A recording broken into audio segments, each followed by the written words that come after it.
I was working with 2 tribes in Nigeria. And these tribes, the year before I had been with there was 400 people in the village. The day I was there, 300. 100 people killed in 1 year, 1/4 the population of this village.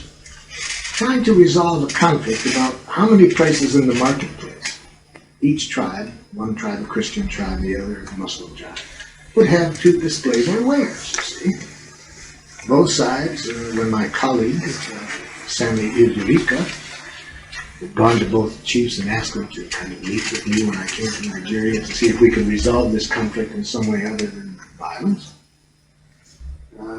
They said what most people do in families and in tribes. Oh, we can't talk to this other person, you know, it's no use communicating. We just have a conflict in our needs.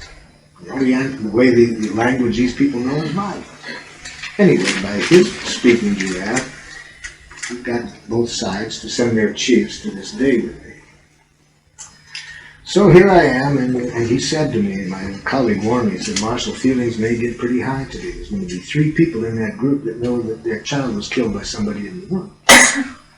Be prepared. So now I'm sitting in the middle, each side, chiefs on both sides, and I said, I would like to hear what needs of yours are not getting met, and what you would like from the other side in relationship to that. Because I know that when I can connect these 2 tribes, they'll find a way to get everybody's needs met. No need for violence. I have no doubt about that. I also could pretty much guess that it's not going to be easy for them to answer that question, because in Jackal thinking areas, people do not know what they are feeling, needing, or requesting. They just know what's wrong with the other side. So the answer I got back to what are you needing and requesting, one of the Christian chief jumps to his feet and screams across the table, "You people are murderers!" Now, do you think that stimulated compassion on the part of you? Do you think that made them want to be less murderous to this tribe? Labels lead to self-fulfilling prophecies. So he was trying to answer my question. And I've said twice already today, all judgments are tragic expressions of unmet needs. So anywhere there's violence, you can just about bet. If you ask people what their needs are, their first reaction is going to be violent judgments toward the other. I was in Toronto, Canada, between a husband and wife who were beating each other, physically beating each other. I asked them the same question. What are you both needing that you're not getting? And what is your request of the other person? And the husband looks over at the wife and says, "You are totally insensitive to my needs." And she says, "That's unfair." Then, how can you get to anything but violence when people, the only language they have for trying to make their needs known sounds to other people like an attack? So my job as a mediator in such situations, and I know that a few of you are very interested in the subject of mediation, so outlining, you see, my job as a mediator is basically 2 jobs. Translation of Jackal into giraffe, which requires this technology to have these ears. Because now when this person says "murderer," with these ears I can hear this. I can hear this. These screen out any judgments. So I cannot hear any judgments about it with these ears on. All I can hear are feelings, needs, requests. That's all I can hear. It's a wonderful invention. So I can't always hear the right feelings. So that's why I have to put it in a question.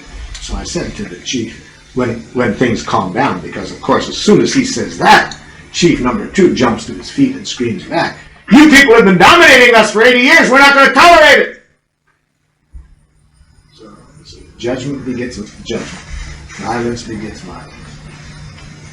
So I have to calm things down. Hold it, excuse me, please. Fortunately, I had a translator who knew how to say, excuse me, very well. He'd say, stop, stop. I didn't speak the language of these tribes. They speak Hausa. I speak no Hausa. So, anyway, I said to the chief who says, murderers, I said, Chief, so you are frightened of any violence being used to resolve issues. And if I hear you correctly, you have a need, no matter what the conflict is, it be resolved some way other than violence. Is that what your need is? That's exactly what I'm saying. Well, he didn't say exactly that. He said something quite different. He said, these people are murderers. So, you see, that's one of my jobs as a mediator. I don't take sides. I don't even worry too much about how to solve the problem, because I find that when people get connected at this level, the problem solves itself. And this is probably the #1 difference between our approach to mediation and how some people are trained to mediate. Some people who are mediating spend almost all of their studies trying to find what both sides can agree to. I was in Austria not long ago working with some professional mediators, and one of the mediators said, Dr. Rosenberg, before you go into an area like Nigeria and so forth, how many months do you study the political situation? I said, to tell you the truth, I often don't know what's going on until I get in the room, because I don't feel I have to know much about it. I find most issues that drive nations to war, millions of people are killed. Most 6-year-olds, I'm convinced, could solve the conflict. Most 6-year-olds. If you knew what everybody was needing, it's not going to be that hard.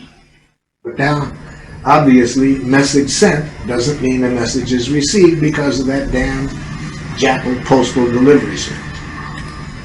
So, I want to be sure that the other side meets. So that skill I told you about earlier, pulling jackals by the ears, that's a second skill I have to have as a mediator. I have to now pull each side by the ears to make sure they get the giraffe message and not the old jackal message. So I said, would one of the chiefs over on this side of the table be willing to tell me what chief #1 just said? They're liars! You can't believe a thing they say! Who's liars? Excuse me. I'm going to give you a chance to react later, but could you first tell me what he said his feelings and needs were? I don't know. Let me tell you what I heard him. I heard him saying he's scared of using violence for any conflict to resolve anything. Then why did he kill my child? We'll deal with that next. Before you, can you at least repeat back what he said? Say it again. I hear him saying he feels frightened.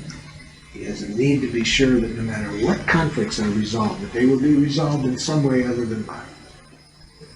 I had to repeat it about 4 times. We all know how hard it is to communicate. We've probably all played the game telephone. You ever play that at a party where you had a simple message that the dog is black, and you say that to the person next to you. By the time it gets 5 or 6 down the line, it's a totally, monkeys eat cheese or something. So it's not easy to communicate, especially when there's emotions involved, and it's more than the emotions, prejudicial thinking, classifications, you see. Classifications, judgments, and that gets in there. It blocks us from seeing the humanness of the other person. We're so trained to seeing people as conforming to our fixed images of them. It's hard to give up those fixed images. So for 80 years, these two tribes have been at war. They each had fixed images of each other. So I had to do some ear pulling before I could just get this person to say back. So he's saying he's scared. There's a need to have conflicts resolved without violence. Thank you, Chief, for hearing that. Now, I'd like to hear your feelings and needs. I told you before, these people have been trying to dominate us, and we're not going to tolerate it. Who's been trying? Hold it. So now, once again, I put on my ears and I translate that into feelings and needs. What is he needing when he says they have been trying to dominate us? So I said, Chief, you feel annoyed, if I'm hearing you correctly, because you have a need for equality. Of course! So that's your need that isn't getting met. That's right! Chief, could you tell me back What do you mean? That's not true. Excuse me. So he pulled him by the ears.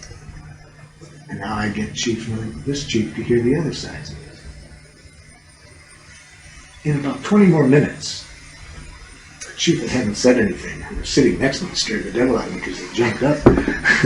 He jumped to his feet and he says, not at the other tribe, but he says to me,